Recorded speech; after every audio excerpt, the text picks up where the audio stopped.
I had the opportunity to put a couple hundred miles on the brand new 2025 Harley-Davidson Lowrider ST. And in this video, I'm going to talk to you about my honest personal experiences while riding this motorcycle and what I think is the biggest problem of this specific bike.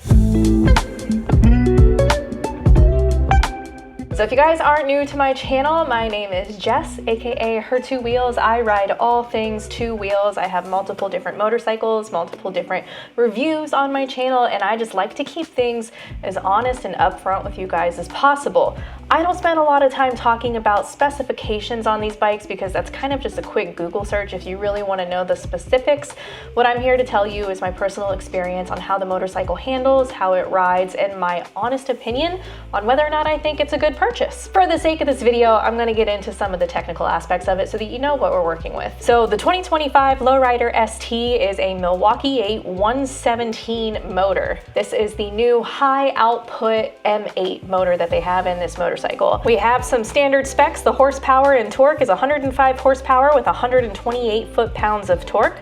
The seat height is 27 inches, hence the name Lowrider, with a weight of 721 pounds. That is in running order. Your average fuel economy is going to be roughly 47 miles to the gallon, obviously depending on which mode you ride in. That is a new feature this year. It has different ride modes. And you have an inverted 43mm front fork suspension with a monoshock rear hydraulic preload suspension, hence Softail. With this new model year, we're looking at LED lighting, a digital analog gauge combo, and the optional rider safety feature enhancements. That is an upcharge. For storage, we're looking at lockable hard clamshell saddlebags and dual disc front brakes, and ABS comes standard. For the starting price, you're looking around $23,000 US MSRP. Up front, and important things I want to tell you about this motorcycle. This is probably one of my favorite motorcycles Harley-Davidson has ever made. I will get into why I think it's a mistake that they manufactured this motorcycle later in the video, but I do want to say this bike has been a great platform for people who may have issues vertically.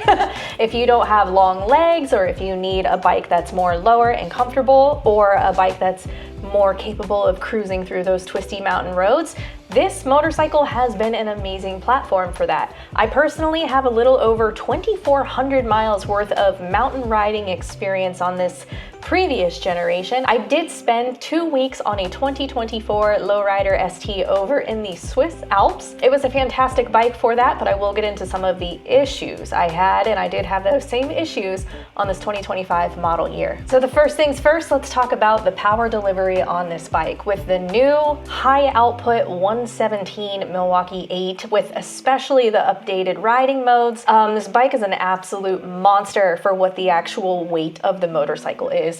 I spent quite a few days just riding this motorcycle in standard road mode, trying to get used to the torque and the handling and the power, but as soon as I swapped it over into sport mode, it was unreal, the responsiveness of this motorcycle.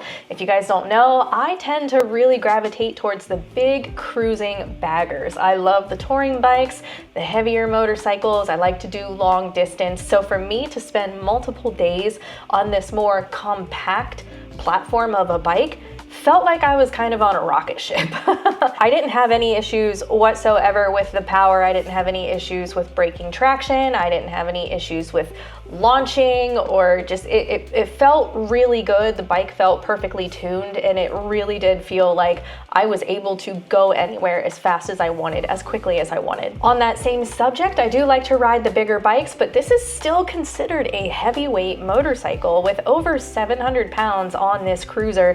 It's not just a little walk in the park, you know? It felt so nimble and light for how heavy the bike actually was. Even though you have a low seat height and plenty of reach to the ground, you are looking at a more higher and lifted foot pegs. So if you notice, my knees are kind of up a little high. I am a little more than a 90-degree bend in my legs while I have my feet up on the foot pegs. So when you are getting into some of those corners, obviously this was filmed in Florida, so I didn't really hit many corners other than roundabouts, you have tons of lean angle. That makes this bike really great for the sport touring version of the motorcycle. So if you do want to go hit the canyons and carve through the twisties, as well as just crush miles down the highway, it is actually going to be a great option for that type of rider. The reason I think it's a great motorcycle for that type of rider is because of that front fairing. Obviously, taking retro inspiration from the FXR style fairing, Harley-Davidson brought back their frame-mounted fixed fairing. As a road glide girly myself, this is probably my favorite thing about the Lowrider ST.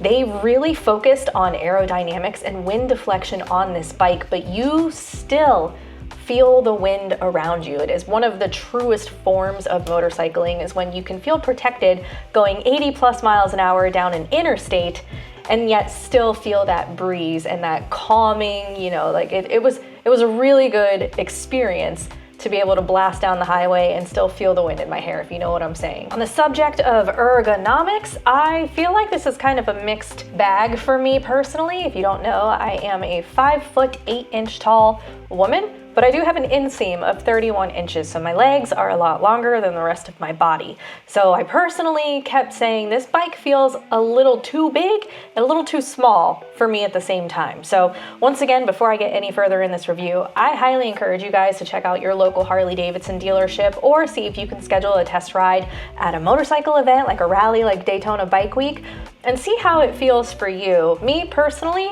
I was a little bit cramped. Almost every time I would pick my legs up to put them on the floorboards, I kind of get a Charlie horse in my hip. But at the same time, I felt like I was very far reached due to the stock handlebars. They are a pullback riser setup, but I personally felt like I was leaning very far forward, and that could be a combination of the stock solo seat, maybe if I had a seat that pushed me a little closer, or maybe if I had risers that came back a little far.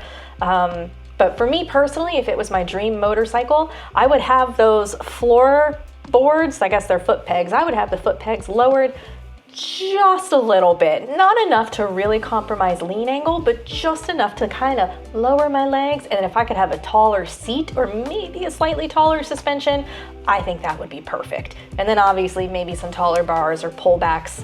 It would be perfect for me. I really love the way the motorcycle feels. I really love the way it handles, but it is kind of like a Three Bears and Goldilocks situation. I feel like it's a very highly customizable motorcycle to fit your perfect needs. So once again, go throw a leg over it, take it out for a test ride before you come to any full-on conclusion about the bike. As mentioned, the stock seat really isn't my personal favorite, but if you're buying a motorcycle, don't ever keep the stock seat on it. That's just kind of dumb. That seat's literally there for you to ride it off the lot. Upgrade the seat for sure. But the stock suspension, beautiful. I've always loved the stock soft-tail suspension on any of the soft-tail motorcycles that I've ever ridden from Harley-Davidson. I truly felt comfortable. I did a lot of miles over some bumpy roads, obviously going over bridge transitions, and there was a couple times I was on the bike for a little over an hour and a half straight, and I never felt the need to get off or stand up. The suspension really helps absorb a lot of the road, just really takes that fatigue out of your lower back and your butt. So the soft tail suspension, hands down, one of the best suspensions Harley-Davidson has ever manufactured. Going back into the aerodynamics, personally, the highway cruising was an absolute dream. I've mentioned it before in previous review videos. I feel like you are a hot knife gliding through butter with that front fairing. It has just enough openings on it to still feel all of the wind, but plenty of deflection to make sure that you're not getting the living crap beat out of you from these coastal winds and these interstate highways. It's very, very comfortable cruising on really high-speed interstates. Since I did test ride this motorcycle during a big motorcycle rally, I adored having locking hard shell saddlebags. I did get caught in the rain a couple times while in Florida, so having a waterproof, safe, lockable space for all of my camera gear, my personal belongings. I truly just love bags on bikes. I don't like riding motorcycles without bags. I don't want to wear a backpack, so having those lockable clamshell hard bags that are paint matched and now officially the same size is wonderful. I do really adore those bags. I kinda am not a fan of the clamshell. It does make it a little hard if you're trying to get into the bag while sitting at a stoplight, and I constantly found myself checking to make sure they were latched. They do have a tendency to not want to, if there's ever so slightly something in the way, they won't latch and you can't shut it. So that's my pet peeve with the bags. I do wish they were top loading so you knew that they would stay closed, but having them be lockable and water resistant, can't ask for much more. Some of the aesthetic upgrades on this motorcycle, they went back to a traditional tachometer, a speedo gauge, I guess you can call it, just like the info cluster. I am a gauge girly. I love seeing my speed, my revs. I just like having all of that information in front of me without having to swipe through a screen, basically. I also think it adds back a very classic look. And speaking of classic look, bringing back chrome is probably one of my favorite things that Harley-Davidson is bringing back into these newer models. I love chrome. I've always loved chrome on my Dyna. I don't have it on my Road Glide, and I do think it looks wonderful, but seeing that blue burst paint and that chrome combination with the 2-in-1 exhaust, like, felt like riding a classic older version of what this bike represents. I love the chrome. So the next couple parts about this, I do want to talk about the price as well as the maintenance and the longevity. This is a tough pill to swallow. I personally think, especially for a bike that has not a lot going on with it, you know, technology-wise, it's kind of a blessing and a curse. A lot of people are really sick of the tech and things that can go wrong with these new motorcycles. This Lowrider ST is kind of a pure version of my favorite bike. I do have a 2009 Harley-Davidson Dyna, and I absolutely fell in love with that motorcycle the first time I test rode it. So seeing that Harley is kind of going back into their classic roots a little bit with this is wonderful. You do have the option to add external audio. They do have a fairing fit kit with Rockford Fosgate that adds amazing audio to the bike. I mean, like, I've listened to it in person and it is kind of, I think, better sound system than my Road Glide. But like I said, it's kind of a blessing and a curse because you think if you're going to be spending $23, $24, $25 plus $1,000 on a motorcycle, you might want more. But here's what I'm gonna say about that, and this is why I think Harley-Davidson made a mistake manufacturing this bike. I personally don't think you ever need to upgrade from this motorcycle. I'm gonna go ahead and say it. The bike is so pure, so powerful, and so beautiful. I don't think you ever need to upgrade to anything bigger, better, or more expensive. Being a Road Glide owner myself, there is everything you can do on that Lowrider ST and more. Honestly, with it being almost 100 pounds lighter than my Road Glide and more compact, I felt very confident riding this bike. I even took it off onto the beach. I would never do that on my Road Glide. I would, but I'd be a little sketched out doing it. But taking the Lowrider ST out on the beach, I was so confident in that bike. I didn't have any issues with slow speed maneuverability. I didn't have any issues with a slight, oh gosh, I stumbled on some gravel, I might dump the bike. Even though it is considered a heavyweight cruiser motorcycle, it felt so lightweight and nimble based on just the ergonomics of where all of the weight is. I feel like the weight is down really low on the bike compared to my Road Glide, and because it has that lower center of gravity with the seat and the engine and the soft tail suspension, I think it's perfect. I don't think you need to upgrade to anything bigger and better. So if you're looking at that price tag and what the bike is actually capable of, not to mention the modifications you can do to it, I have seen some very amazing modifications done to this specific platform. And then obviously with the updated features like the high output engine, the ride modes, the updated technology, and the rider safety assistance, I think this is a one and done. You know, buy once, cry once type of thing. You buy this motorcycle and you are literally never gonna need another bike for the rest of its life. I feel like this could be 100,000+ mile motorcycle. These Milwaukee 8 engines have been tried and true. I have owned 2 Milwaukee 8 motorcycles, and it has been an incredible engine. I have never had any issues. So if you are into cruiser motorcycles, especially classic Harley-Davidson power, sound, aesthetic, and culture, I honestly think this is the perfect motorcycle for you. This is by far my favorite motorcycle Harley-Davidson has ever produced, and I've never even owned one. That's how much I love this bike. I can easily say objectively, this is one of the best bikes Harley has ever manufactured. They've obviously sold a crap ton of them, and with the new updated features, once again, I really don't know how else they can improve on it.